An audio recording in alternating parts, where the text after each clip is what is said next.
안녕하세요. 저는 대한민국의 자본주의 파수꾼 공인회계사로 살아가고 있는 미스터 박입니다. 미스터 박 기억해주세요. 자, 여러분들 새해 복 많이 받으세요. 이제 2019년입니다. 제 영상을 보시는 분들 중에서 올해 1차 시험을 보시는 분들도 계실 거고, 현재 유예생이신 분들도 계실 거고, 이제 막 공부를 하시려는 분들, 고민하는 분들 많으실 텐데, 영상을 많은 분이 안 보실 수도 있겠지만 모두들 건승해서 많은 분들 훌훌 수험생활 털고 필드에서 만나보길 기원합니다. 그런 마음에서 오늘은 1차 시험이 얼마 남지 않았으니까 1차생 분들을 위한 영상을 한번 만들어 봤어요. 올해는 2월 24일에 1차 시험 있는 걸로 알고 있습니다. 합격 인원은 최소 1000명. 현직에 계신 분들 생각이랑 제 입장에서는 850명에서 1000명으로 인원을 증대 선발하는 거는 여러모로 가치 면에서 좀 안타깝지만 그래도 수험생 분들에게는 분명 기회입니다. 그러니까 놓치지 말고 그 기회 잡으세요. 그럼 오늘 준비한 내용을 시작해 보도록 하겠습니다. 1차 시험 막판 2달 과연 어떻게 정리를 해야 할까? 지금부터 말씀드릴 내용은 제 경험이고 올바른 방법이 아닐 수도 있습니다. 각자 맞는 방법이 있지만 그래도 궁금해 하시는 분들이 계셔서 한번 공유 드려보고자 합니다. 우선 저는 2달간 회독보다는 시험 진행 시간에 맞춰서 머리에 리듬을 좀 맞춰보자 라는 마음에 공부를 했는데요. 우선 1교시는 경영학이랑 경제학이죠.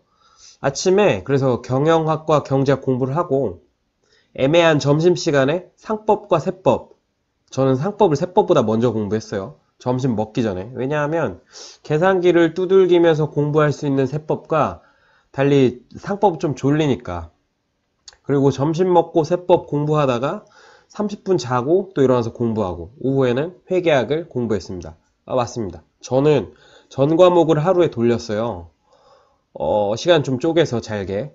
저도 공부 시작 전엔 좀 걱정이 됐었죠. 과연 할 수 있을까? 근데 되더라고요.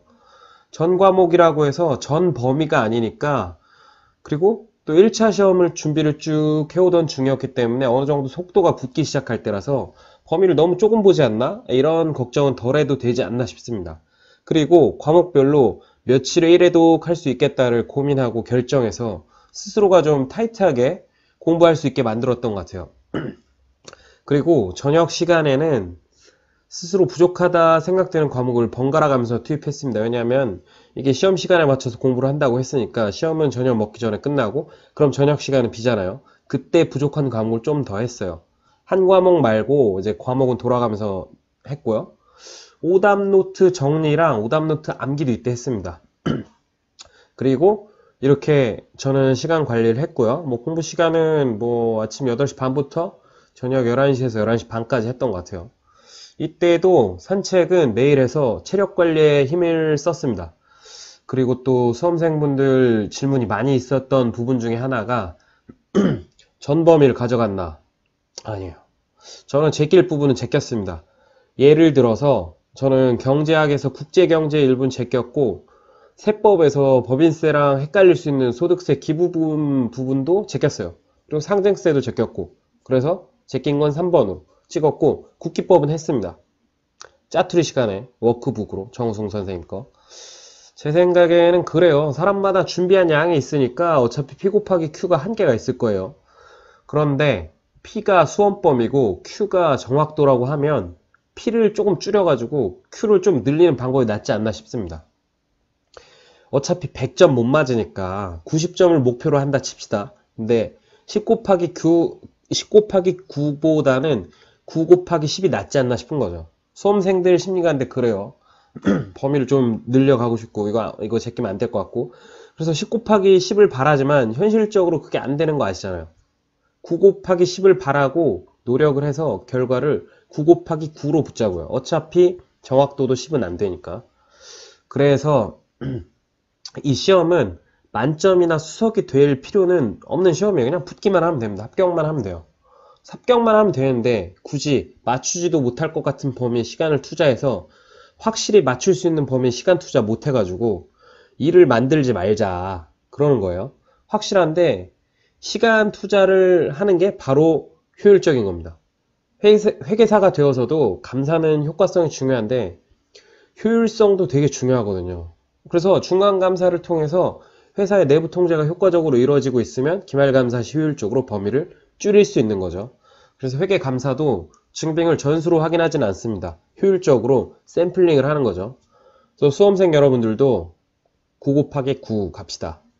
이 말은 지금이 1월 1일이니까 하는 말이에요. 12월 말까지는 어떻게든 들고 가는 거죠. 대신 1월은 시험이 얼마 안 남았으니까 현실적으로 버릴 건 버리고 효율적으로 가면 좋을 것 같아요. 자, 오늘 영상은 여기까지 하겠습니다. 오늘은 남은 2달 관리면에서 전체적인 이야기를 했는데 다음 영상은 제가 과목별로 어떻게 공부했는지에 대해서 영상을 통해 공유해 보려고 합니다. 모두 다 잘 되시면 좋겠어요. 그리고 합격하시고 필드에서 보고 제가 회계사님이라고 부르고 싶습니다. 기원합니다. 응원합니다. 화이팅입니다.